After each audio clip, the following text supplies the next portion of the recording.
Biblical Aramaic is the form of the Aramaic language that is used in the books of Daniel, Ezra and a few other places in the Hebrew Bible. It should not be confused with the Aramaic paraphrases, explanations, and expansions of the Jewish scriptures known as Targumim. History. As Old Aramaic had served as a lingua franca in the Neo-Assyrian Empire from the 8th century BCE, linguistic contact with even the oldest stages of Biblical Hebrew are easily accounted for. In 2 Kings chapter 18 verse 26, the linguistic situation is directly referred to, as Jerusalem was besieged by the army of Sennacherib in 701 BCE. The 2 Kings account sets the meeting of the ambassadors of both camps just outside the city walls. Ezekiel's envoys pleaded that the Assyrians make terms in Aramaic so that the people listening would not understand.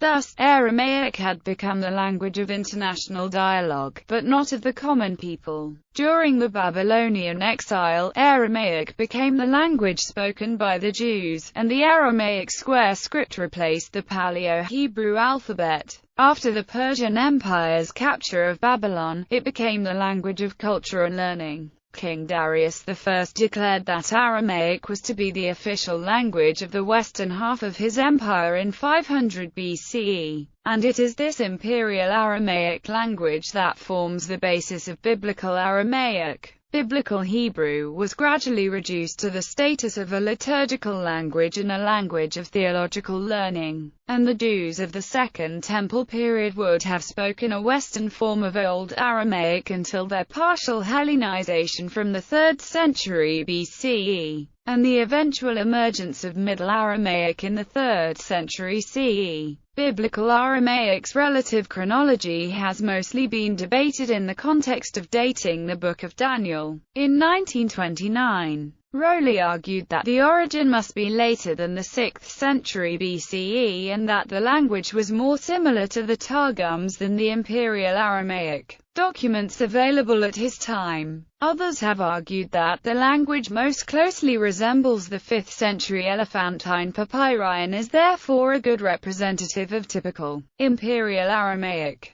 Kenneth Kitchen takes an agnostic position, stating that the Aramaic of the Book of Daniel is compatible with any period from the 5th to early 2nd century BCE. Aramaic and Hebrew. Biblical Hebrew is the main language of the Hebrew Bible. Aramaic accounts for only about 250 verses out of a total of over 23,000. Biblical Aramaic is closely related to Hebrew, as both are in the Northwest Semitic language family. Some obvious similarities and differences are listed below. Similarities: the Aramaic square script, which was adopted to write Hebrew in place of the Paleo-Hebrew alphabet found in earlier inscriptions. The system of vocalization used is the same for the portions of the Bible written in Hebrew and those written in Aramaic. Verb systems are based on triconsonantal roots. Similar functions as the verbal conjugations. Different letters in each alphabet are sometimes used to make the same sound. Nouns have 3 states: the absolute, construct, and emphatic. Differences: the definite article is a suffix "der" in Aramaic, but a prefix "h" in Hebrew. Aramaic is not a Canaanite language and thus did not experience the Canaanite vowel shift from asterisk to o.